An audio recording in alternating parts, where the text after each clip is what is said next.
Welcome to the podcast where we challenge conventional thinking and explore fresh, forward-looking perspectives on leadership. Whether you're a seasoned executive or an aspiring leader, join us on a journey to uncover the complexities of modern leadership.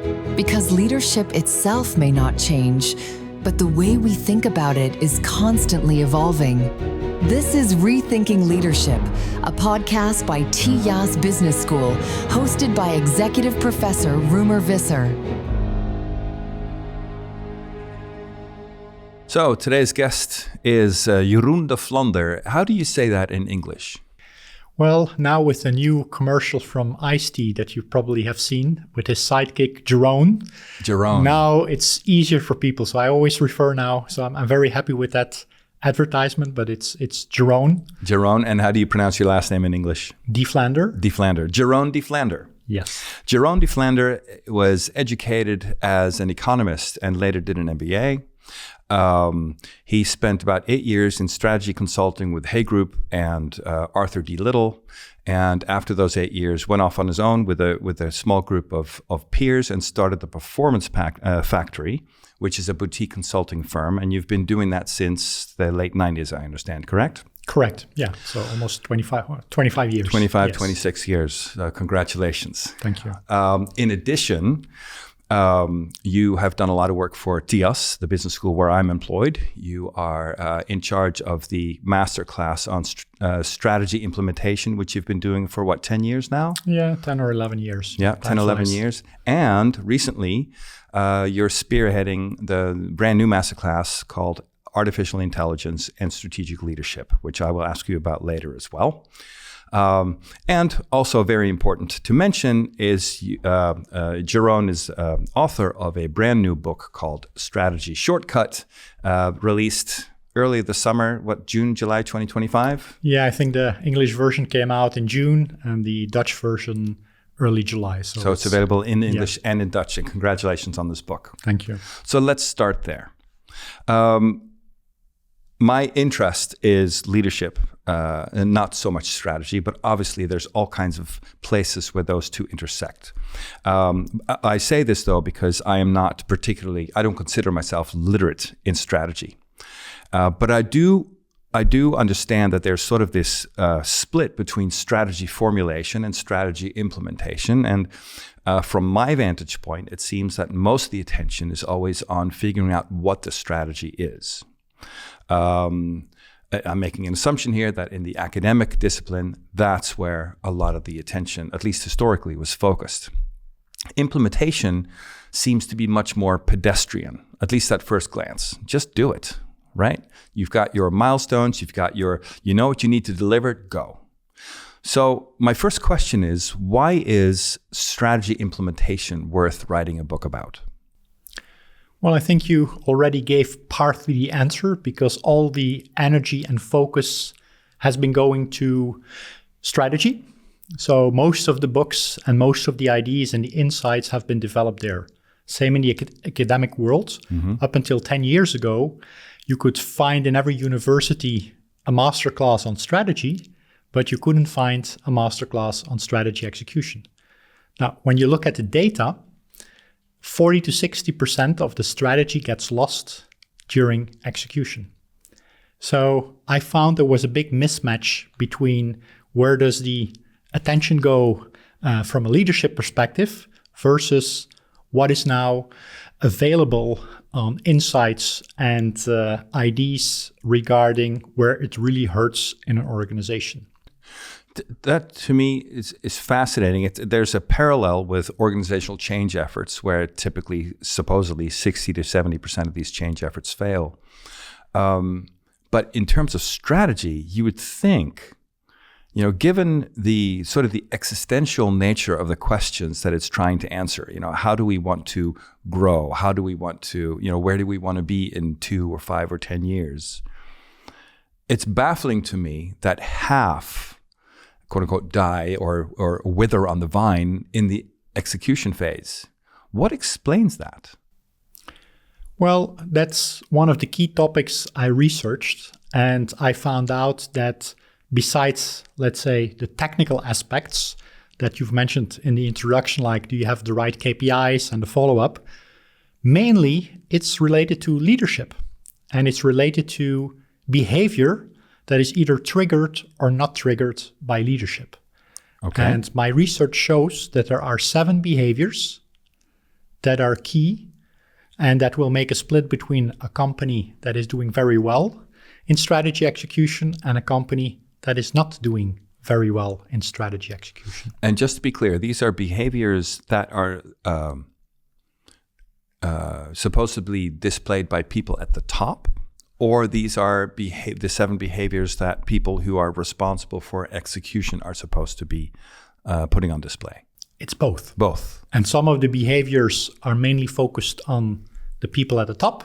Yeah. Others are mainly focused on the people in the organization. And some of the behaviors are displayed by everyone. And I call them the 7 bad guys or bad girls. Yeah. So one of the key things leaders need to do is to check, do I know these bad guys or bad girls? So do I have the knowledge and the understanding? And the second one is, do I display them or not? And how are they visible or not in my organization? So it sounds like you've come up with kind of a roadmap for strategy implementation by looking at it through the lens of these 7 bad guys. Well, I think roadmap sounds a little bit too technical. Okay. So that would be the first part of strategy execution. Yeah. Basically, when you fly over the field of strategy execution and you would compare it, for example, with marketing. If you have a course on marketing, people would say, well, one topic is brand marketing, the other is trade marketing, social media marketing. Well, if you fly over strategy execution, one area is the technical aspect, the engineering aspect. Yep. The second one is the people dynamic. So how do we behave as a team? That's where the 7 bad guys and my book fits in. Uh-huh. And the third one is you as an individual leader. How are you equipped to deliver the strategy towards the finish line? Okay. So obviously I want to go to the team aspect where the book focuses, but since you talked about, what about me as a leader? What is your answer to that question? Well, what you see is that one thing is knowing, and the second part is doing as a leader. Now, strategy execution is a very interesting topic because I found out that senior people very often don't know what is needed. I give you one example. Yes, please. One topic that senior people love to talk about is when strategy is finished, they want to communicate the strategy, which is perfectly logical. But there is a misconception in most heads of leaders, and that is that how to do it, and we call it a roadshow. Okay. And the reason behind it is that if you repeat something enough times, then you should be okay. There is even a magical number that goes around in the leadership community. Maybe you know the number. No, I don't. It's 7. 7. Okay. Yeah, if you repeat something 7 times, you should be okay. Is that why you have 7 bad guys? No. Oh, okay. No, that's Just checking. that's a coincidence. Okay. But repeating doesn't work in communication. Quand je commence maintenant en français et je me répète 7 fois, on y est. And so 6 more times and we're there. Yeah. So a very simple one is, how do you communicate this really important strategy? There are already knowledge assumptions that don't work. It's not repetition that will make work. So whenever I talk with a senior leader and I hear the word roadshow, there is an orange light starting to blink to say, well, there is a knowledge component on your end that is missing. So in the masterclass that we run at TIAS at Strategy Execution, we see a lot of senior people that have this, now I understand why it didn't work. So on the individual side, if you're listening as a leader, one of the key questions you should ask yourself is, what do I actually know about strategy execution that is scientifically proven? Yeah. And what is more like a myth? So are you saying that these 7 repetitions, there's no value there at all? Or are you just saying, no, it's useful, it's just not enough? Well, it's useful only if you know the context. Okay, say more. The context is a language. If you look at a language, what is a language? French is nothing more than sounds. But why does it work for some people and it doesn't work for other people? It's because of context. If I say we have to innovate our business plan in a way that we get competitive advantage in this and this way, if I talk about this in a context of TIAS, for example, the business school, or I do it in the context of Heineken, it's going to be completely different because the context is different. Okay. Whenever you develop a strategy in your mind, Yeah. the context is clear because you've spent 3 months thinking, looking at all the data. Somebody in your organization doesn't know. And one of the experiments that I describe in my book is the tapping experiment. So there's a professor from America, from the US, and she showed that there is something in our brain that is called the curse of knowledge. And she proved it by, well, I'm the tapper, and I will tap a song on the table, and you have to guess the song together with 20 other people in the room.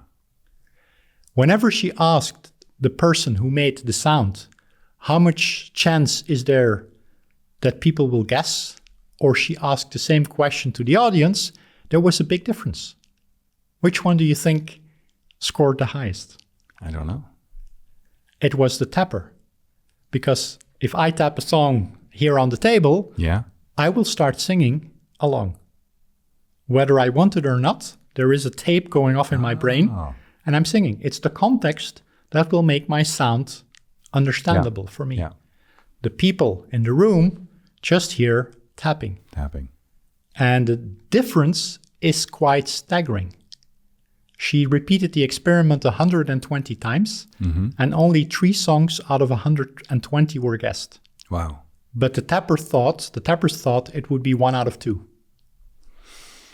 So it makes it, and can you imagine a CEO on stage saying, well, we have to do this, and the people are corporate just speak. And the people are just saying innovation, culture is important, AI, and you hear all those words. Yeah, and when do we get the drinks? When do we get the drinks? Yeah. So a key thing, if you want to fight against that particular bad guy, is that you need an approach. So this bad guy being the curse of knowledge? The curse of knowledge, yeah. So that's one of the 7 bad guys that you need to fight. And that seems to be almost an argument to do even more roadshow activity. In other words, give them the context so that they start to understand what you're trying to convey. Yeah, but give context is very difficult. If you ever try to learn another language, it's not when they give you a book that you will speak the language. Yeah. The effort needs to be on the person, and they have to go through a dynamic to start figuring out the context. The best way to learn a language is to go through a language bath where a context is created in your own brain. Yeah. So we need to do the same thing with strategy, and a leader needs to understand that a roadshow is not going to be the answer, but it's about putting people together that do the same activity, and they have to ask themselves, what is now changing for me based on this strategy? So they have to look at the strategy through their context. And if you take a bank, the reflection process for somebody working at the teller is going to be different than somebody who is in private banking or somebody who's working at the IT department in the bank. Yeah. So I think what you're saying is the old-fashioned road show where show and tell, even when repeated 7 times, is antiquated and ineffective. What you need is workshops where people in smaller groups engage with the strategy from their own context, their own perspective, in order to, let it really sink in and really get their own context. But that sounds incredibly labor-intensive and onerous. Well, it only looks that way because every person only needs to participate in one workshop, and a typical workshop takes 90 minutes. Oh, okay. So in 90 minutes, I imagine if we would do it at the university, we would invite you as a professor and we would have a chat on, okay, based on where TIAS is going next year or in the next 5 years, what do you think it will mean for your job? Yeah. And what is going to change? So it's basically like rewriting the decisions that you have to make. I'm wondering, though, how that works, because what I think is that the subtext underneath all of this is we're trying to get people to buy in, not just to understand, but to buy into the strategy, right? And if we explain it fully, probably the best result we can get is that they understand it, but that doesn't mean they're going to be bought in. Is that fair? Well, it's actually a little bit different. Okay. If you want to get somebody engaged, whether it's on a strategy or some other topic, you need to hit 3 body parts. And the first body part you need to hit is the heart. Mm-hmm. And the heart needs to get you energized. So the first thing we need to do, and there is a scientific reason behind that, because today you will receive as much information in one day than your ancestors 500 years ago in 1 year. So the standard setting of everybody now listening, your brain is saying, no, we don't want to have more information.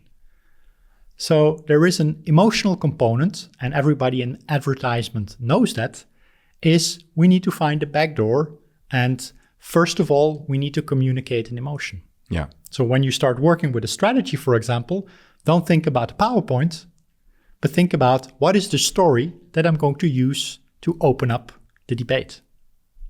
And maybe I can challenge you a little bit on this. And again, with all proper deference, sure.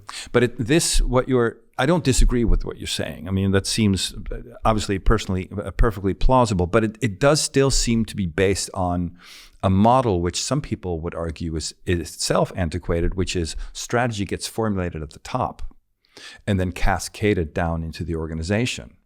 And I've done work with organizations where they were rolling out the strategy, and they ran into problems. So they actually, let me back up. They had said, we're going to do a workshop with our mid-level managers because we recognize that in the past, we sort of threw strategy over the fence and we expected them to pick it up. And they are a critical constituency to buy into the strategy really and not sort of ignore it, which is what's happened in the past. So now what we're going to do is we're going to have a workshop where we have them engage with the strategy. And I had the privilege of facilitating that workshop, and the amount of resistance that was there in the group was stunning to me. People were essentially insulted that they were being presented with something that was created without their input by, in their minds, somebody who didn't understand their particular business. And so the emotional chord, if there was any emotional chord to be struck, it was a very negative one. Oh, here comes something else that was, plopped down on a plate through the corporate channels. What would you say then to? I'm thinking of Patrick Lencioni, who also has I don't know if you know him. He wrote the book, 5 Dysfunctions of a Team. He has a saying which I bought into. He says people need to weigh in to buy in. So what you're saying, I get it. It focuses on the process. Once the strategy has been sort of determined, how do we roll it out? But how much input do you need from those key stakeholders in the initial formulation of that strategy? Well, I think it's exactly that. We're actually both correct, but we're talking about a different timeline. Okay. When you develop a strategy, input is crucial. So I would very much agree with you that workshop that you are referring to, absolute, do it and get everybody involved whenever you start a new strategy. Got it. Once you've collected all the input, inside and outside, then you make a decision and you say, this is where we go. Think about a soccer trainer. Yeah. Imagine you arrive at Ajax, you're going to talk with the players, you're going to listen to the people that come and watch the games, you listen to the sponsors, and then you say, well, based on what we see here, this is the team, this is how we're going to play. Once that decision is made, you move from strategy to strategy execution. Got it. The mistake I very often see is that people don't get that difference. And buy-in needs to happen in the strategy process at the beginning by involving them. But once the strategy is ready, you get into a completely different dynamic. Yeah. I've been chairman of a soccer club, and I was always amazed how well team dynamic works there. Because once the trainer said, this is how we're going to play, after everybody gave their input, that was the strategy. Yeah. And then the next step became, are you willing to participate within this strategy or not? Yeah. And one of the major misconceptions in strategy execution is that leaders, first of all, don't separate those two dynamics. And the result is, if your strategy process takes more than 14 weeks, you're doing something wrong. And what you're probably doing wrong is getting the buy-in after you already made a certain decision, which is a completely different dynamic. The second thing is, what you want to do is answer the right question. Mm-hmm. I've done a lot of research on team dynamics, and the key question that people ask is not the one that is in the head of most leaders. Most leaders think, I have to sell my strategy. I need to get buy-in. No. The buy-in is something that you should get. Happens up front. The thing you need to answer is, it's not the question, what's in it for me? But the key question is, what can I do to help the team win? It's in a soccer team as well. If you say, well, look, this is how we're going to play with Ajax. The next question is the goalkeeper who's asking, okay, what does this mean for me? Do you want me to run more or not?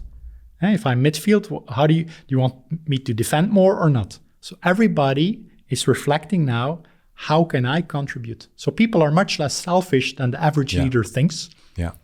And therefore, the average process that I see in organizations is not set up in the right way. So I 100% agree with your point, and I think it's good we talk about it. Yeah. But focus on the buy-in in the beginning and get the input, make a decision, and once you've decided how the team needs to play, get everybody involved and help them to say, well, look, I expect from you as a goalkeeper to do this. I expect from you.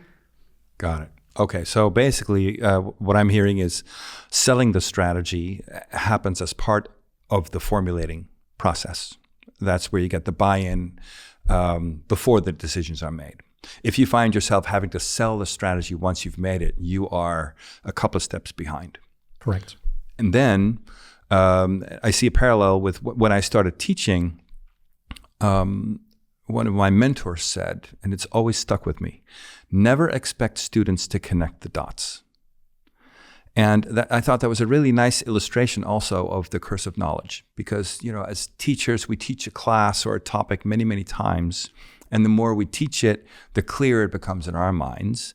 Therefore, the less effective we are going to be in getting it across to the students. So be sure to look at it from the perspective of the students, help them connect the dots that to you are totally obvious. And that's what is coming through for me as you talk about, okay, we've got the buy-in. The question now is, indeed, like you said, not what's in it for me, because then you're still sort of selling it. But the question is, now, help people understand where they contribute. And that's a way of connecting the dots. Did I get that? Did I get that right? I think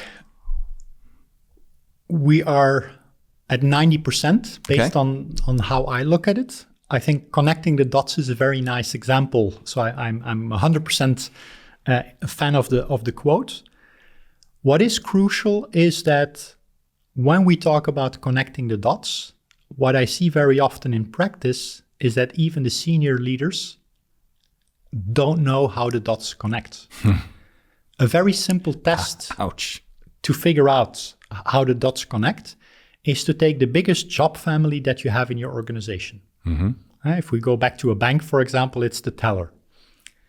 What are typical decisions a teller has to make on a weekly basis? One, for example, is if there is a queue, how long do we want the queue to become? Mm-hmm. Well, an average strategy in a bank focuses on efficiency and client satisfaction.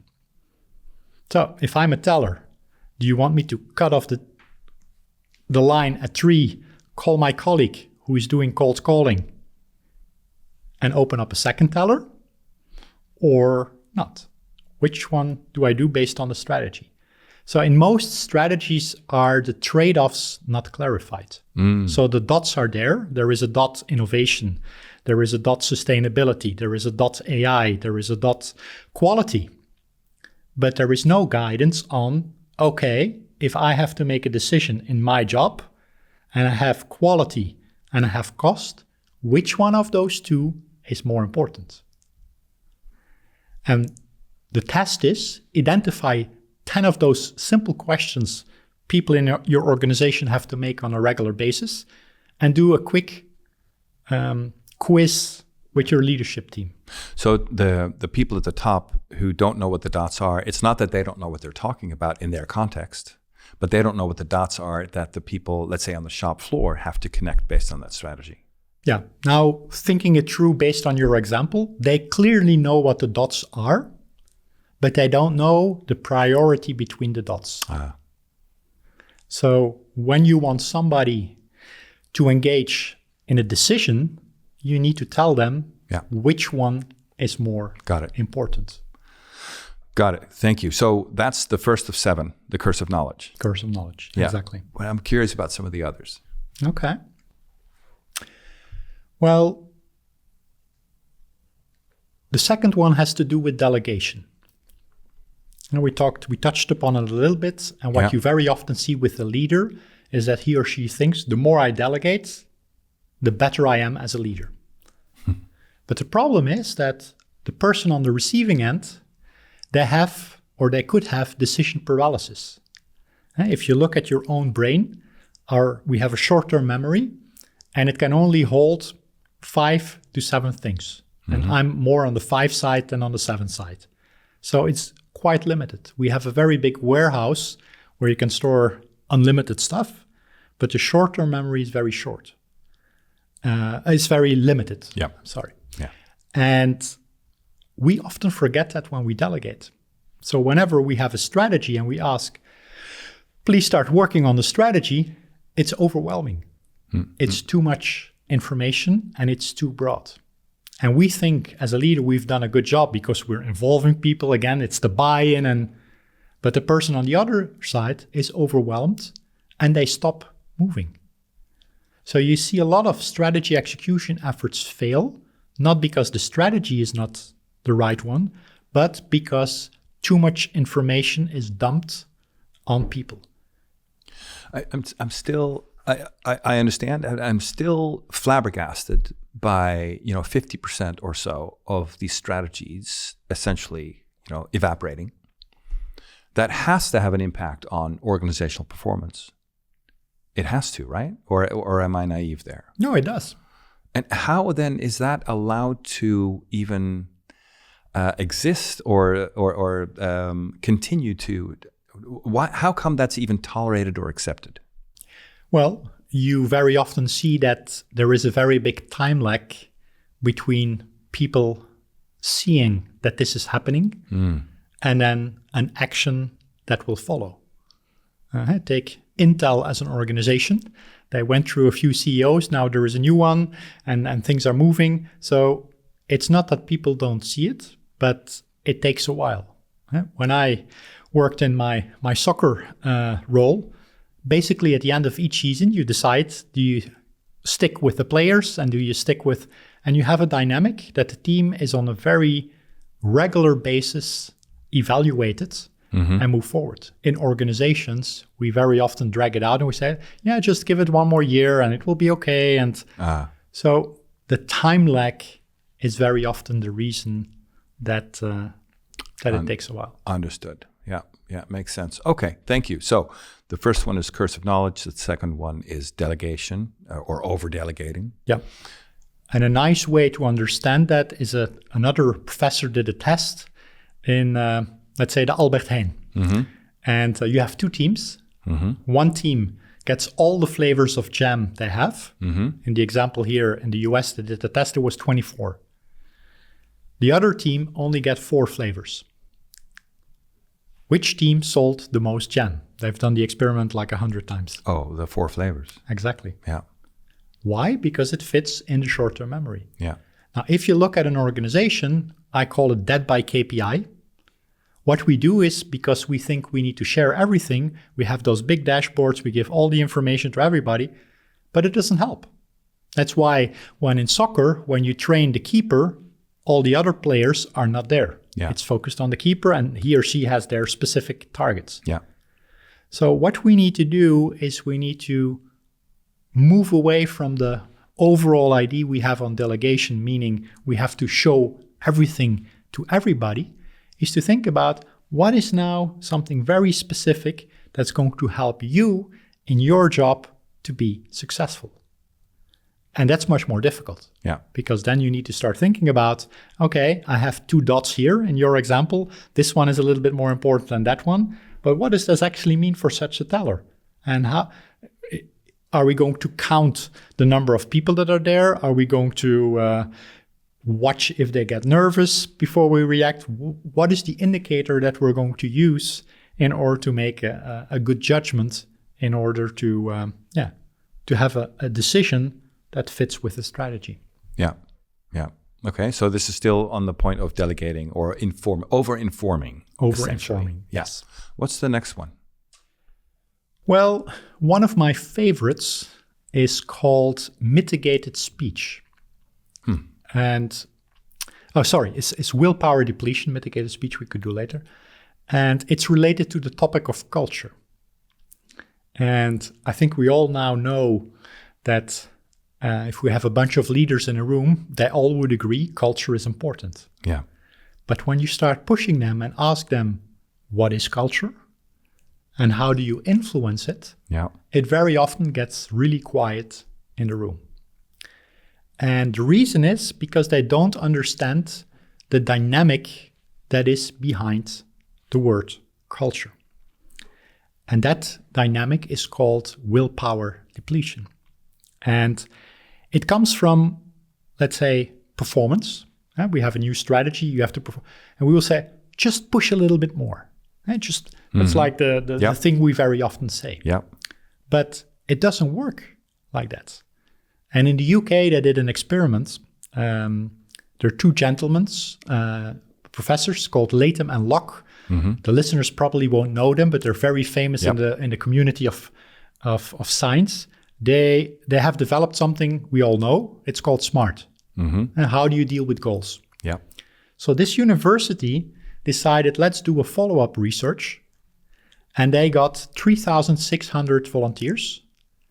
And their goal was, if you would be a participant, Roemer, please pick one goal for 2026. Something that you get enthusiastic about, and we are going to track you. There was a panic meeting around February 15 at the university because 88% of the people dropped out. Whoa. Yeah. So that was amazing. 88%. Now imagine you're part of a famous research, you have people watching you, and still you drop out.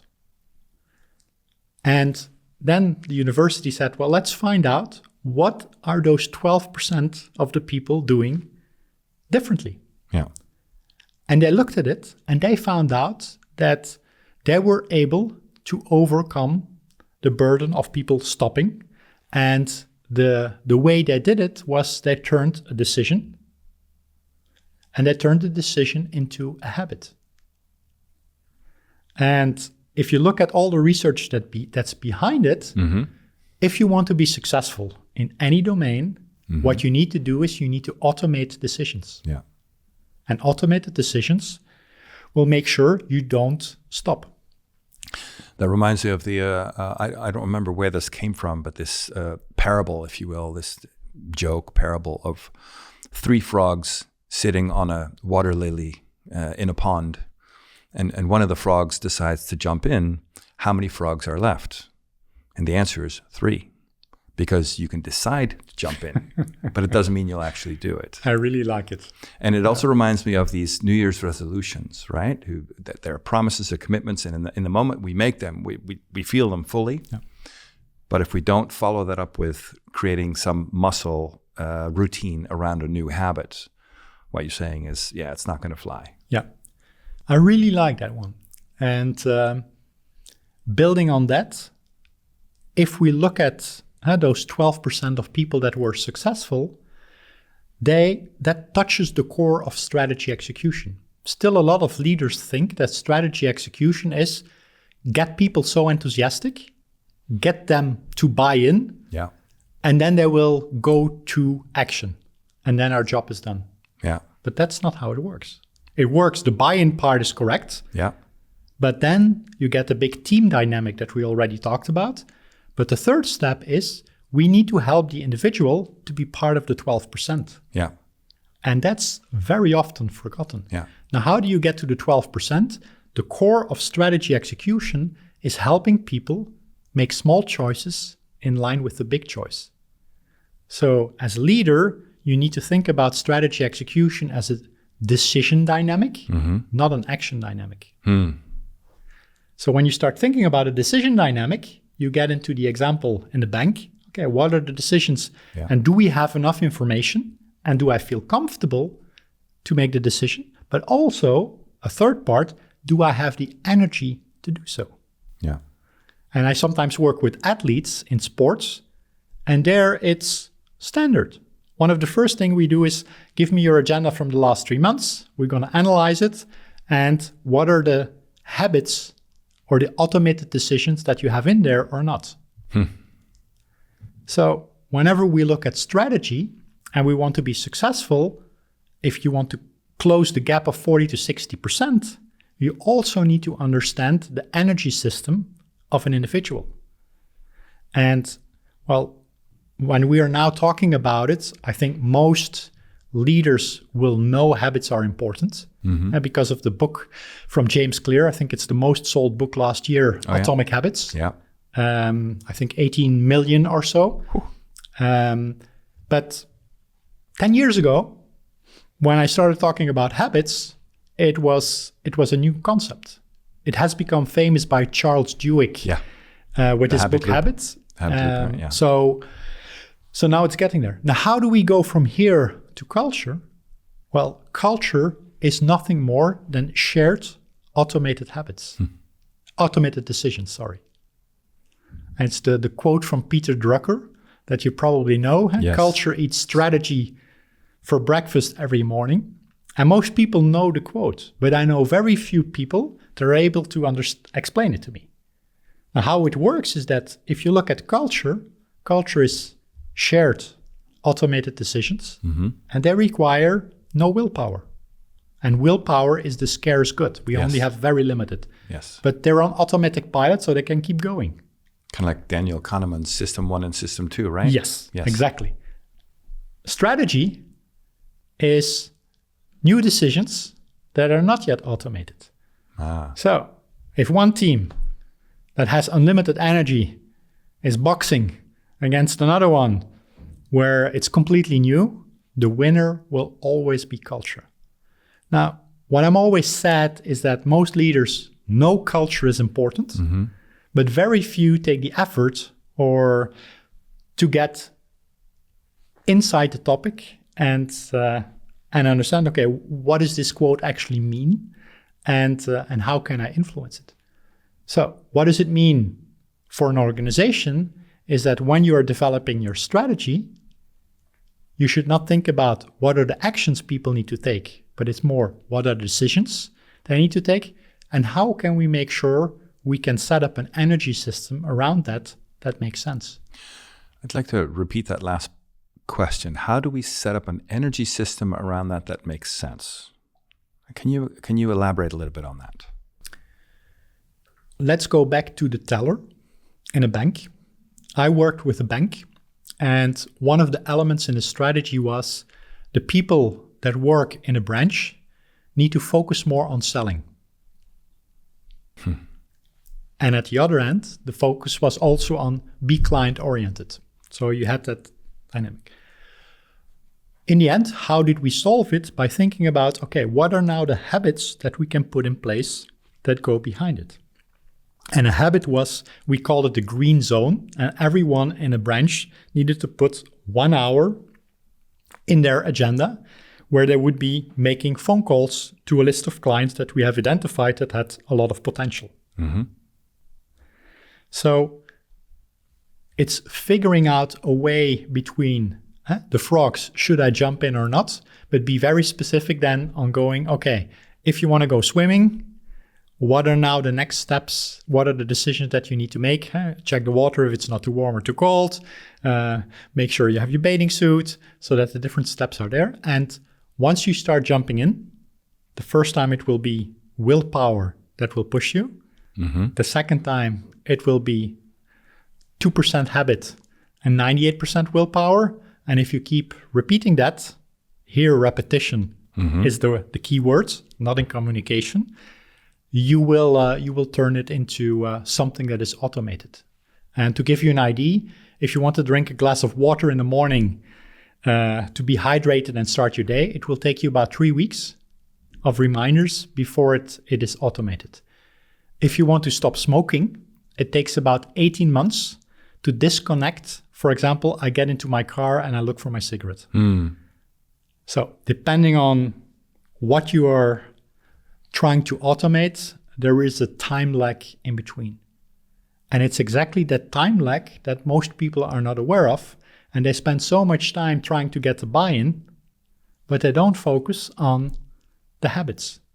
And the suggestion that science backs up is focus much less time on the buy-in. Spend time on it, but make sure 12 weeks, 14 weeks. Yeah.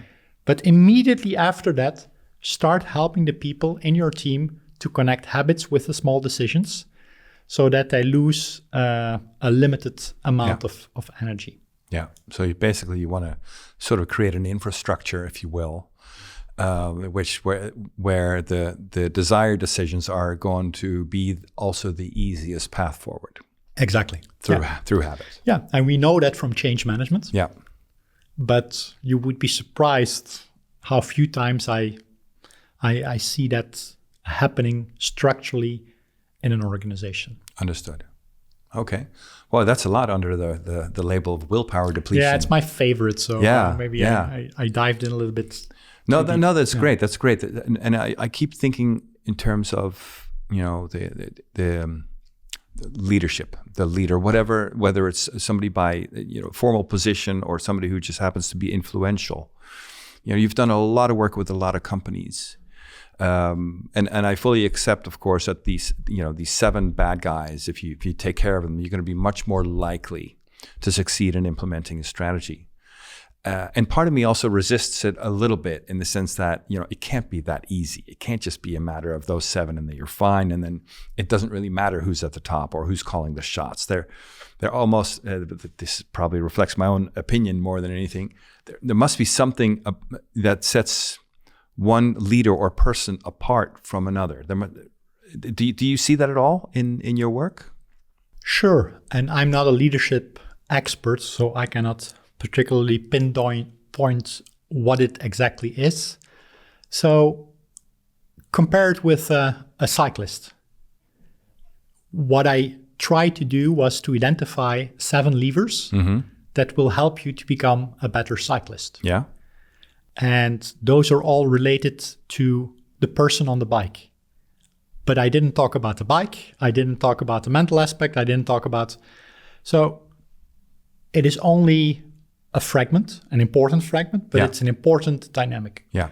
I didn't touch about politics in an organization. Sure. I didn't talk about charisma. I didn't talk. So leadership is a very complicated and large topic, and I'm humble, and I only maybe touch upon 10% or 15%. Yeah. But unfortunately, that 10 or 15%, when you look and combine it with the topic of strategy, becomes maybe 60 or 70%. It's a guess. Yeah. Of what if things will be successful or not. Got it. I've benchmarked, I think, 2,400 companies. And you clearly can identify that those elements make a difference. Are these the only ones? No. Yeah. But specifically related to strategy execution, they play an important role. And then still, if I ask you to sort of put aside your scientist hat in terms of what's been studied and what the research shows, just your own observations in all the different companies you've worked for, is there any leadership trait or behavior or style that you just subjectively think, that makes a contribution? Specifically related to strategy or in general? In general. Strategy implementation, just achieving goals, right? Getting people to commit to and put their best foot forward, right? And kind of like in your soccer example. Yeah. That's a tough one to pinpoint one topic. First one that comes to mind is curiosity. I see the world evolving very quickly. And when I studied at university, my daughter just graduated from the same university. And if you just look at what they're studying today and what I studied, for some courses it's completely the same. Mm-hmm. But other things have been evolving very much. So senior leaders need to be aware that things are changing a lot. So staying curious and challenge themselves is an important one. I see that a lot with athletes, but they're young. And most of the athletes, their career stops 35, 40. But if you look at leaders, where you will start moving the needles is as from 40 up until 60 or 70. Yeah. But what you've studied might have been something from 20 or so. I think curiosity would be one dynamic. And the second one is, but I think it's a very obvious one, it's people dynamics. Yeah.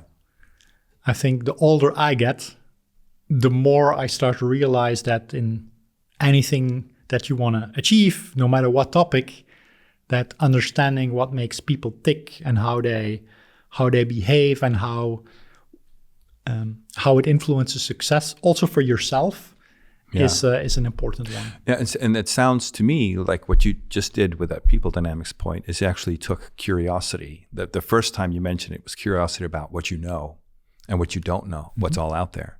But then it seemed you extended it to be curious about people. Yeah, if you knowing what makes them tick or finding it out requires some curiosity. Yeah, and also curiosity about yourself. And there's actually, I will certainly would like to sort of amplify that point because you're being appropriately careful. But I asked you that tough question. But there is a lot of research that backs up the importance of curiosity. Spencer Harrison is somebody who comes to mind. He's a professor at INSEAD. He has a TED Talk about your curiosity as your superpower. Okay. And it pays off in all kinds of ways. So I'd really want to amplify that point for the audience is stay curious. Yeah. That makes a real difference. Yeah. And maybe that's a nice bridge to the new masterclass you're teaching about AI and strategic leadership. Of course, everybody is talking, AI is the talk of the town. There's a whole range of prognostications about what the future holds because of AI, from, it's going to kill us all or it's going to leave us all out of a job, to, no, it's just a really good assistant, right? And everybody is in on the game. It seems nobody really knows what this thing is going to, where it's going and what it's going to mean for us. So I'm just kind of curious, maybe you can start by high level describing what you're hoping to achieve with this masterclass. Well, I'm a strategist interested in people.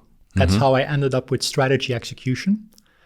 And over the years, every 5 to 7 years, there is a new topic that pops up.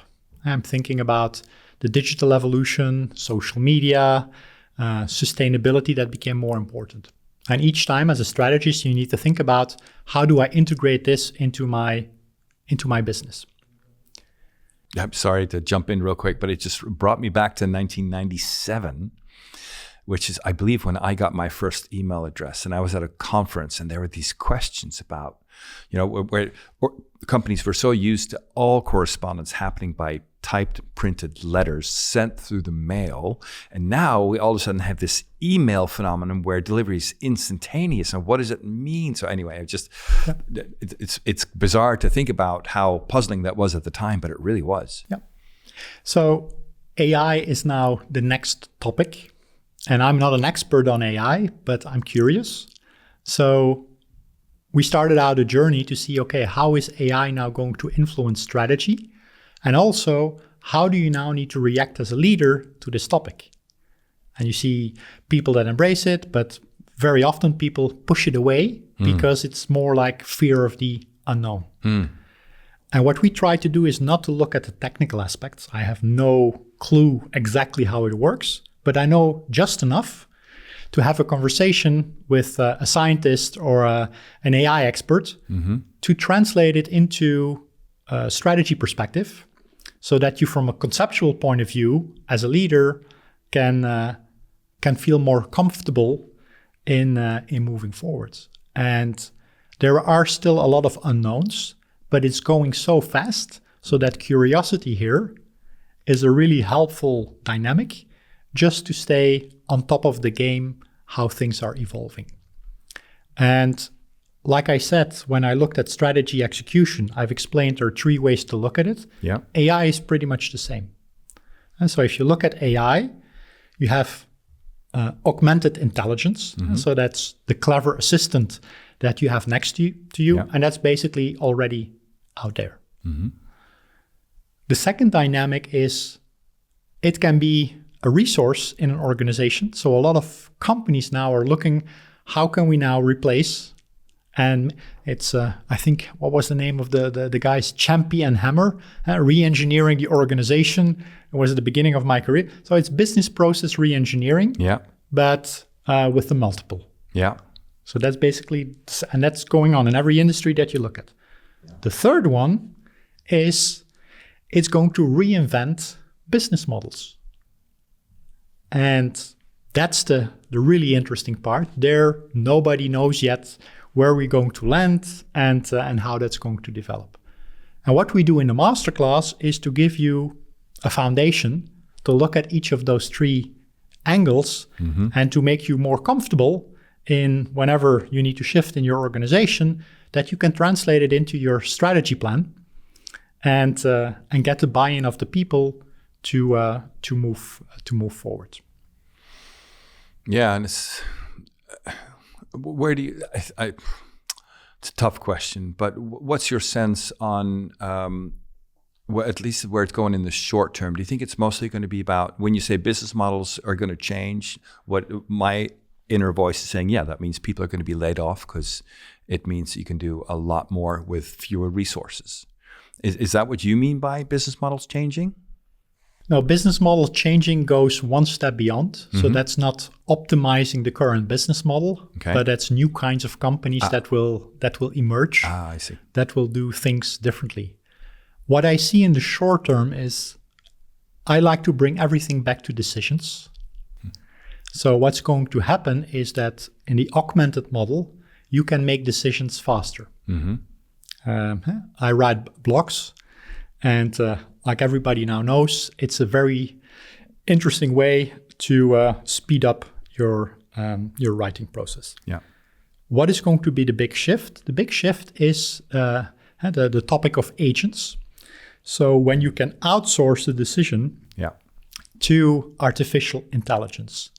And in the next 6 months, and that's going to be trial and error. And now when you work with ChatGPT, since I think a month and a half, they have the agent module so that you can start playing, but it's very, very premature. Yeah. But I suspect that in a year or a year and a half, that's going to be a big change. So as a leader, even if we don't know exactly what's going to happen, having this conversation like we're having right now with your management team and saying, okay, when those agents are coming, what are some of the scenarios that are important for us? That is really important. And I'm always surprised that as a strategist, scenario thinking is like the basic staple of what you do in uncertainty. Because now there is so much uncertainty, people start to freeze and they don't do anything. But that's pretty much, if there is a line running to you and you freeze, okay, what is going to be your best? I think prepare for combat and make sure at least that you have 3 or 4 avenues, scenarios for your organization to say, well, okay, if there are going to be agents becoming more popular, what is this going to mean for the way we deliver our business in segment XYZ, or how to so it's being curious and prepping your brain to see what is going to be the answer. I don't know. And I think there are very few people in the world that know. Yeah. But it's much better to to be prepared and to start thinking about it, then if you today don't have a clue what is an agent and how does it work, well, you're already behind the curve because you won't be able to have a discussion with your peers. Yeah. And IT is not going to solve it. Why do you say that? Because it goes beyond the process. It will have a direct impact also on the way you do business. And IT can challenge you and help you a little bit, but it's a business challenge, not an IT challenge. Understood. And so what I think I'm hearing you say is, the uncertainty is a given. Yeah. And you can put your head in the sand because you're paralyzed with lack of information, of all the options out there, and you can do that at your own peril. I like the image of, if you meet a lion, freezing is probably not the most adaptive response. Yep. And putting your head in the sand and waiting for it to blow over is a way of freezing. Yep. Engage with it. Start planning scenarios. Get informed. Yeah, and going back to the line, there might be lions in this coming over. So instead of waiting until they're there, maybe we should build a tree hut. Maybe we should buy a rifle. Maybe we should get a car. So that's the scenarios. And maybe it will be smaller than you thought, but it's better to be safe than to be sorry. Yeah. And it will also create a lot of opportunities. And the companies with whom I've worked so far by being proactive on this scenario thinking, it gets a lot of energy going because you start to feel, well, in control is maybe too much, but at least enough in control to start being proactive on the strategy side. One of my previous guests brought up the analogy of surfing. Leadership as surfing. That is to say, you're sitting there on your board and you're waiting for the right wave. And then once it comes, of course, you have to learn to identify it. And then you ride that sucker all the way. And then, but the idea that something comes in waves, that's what I'm hearing coming through here as well. This is a wave that's coming, and you can decide not to ride this wave. But look at what's going to happen to all these other companies who do engage and decide to ride that wave. Yeah. Yeah. And if you can't surf, whether the wave is coming or not, you will be lost anyway. So start playing with smaller waves, do some pilots, play around, dive in, have fun. Get yourself a little paddleboard, get wet. Exactly, get wet, go in the water, see what others are doing, build a community, and stay curious. And stay curious. Stay curious. Yeah. Jeroen, thank you so very much for this conversation. I really appreciate it. You're welcome.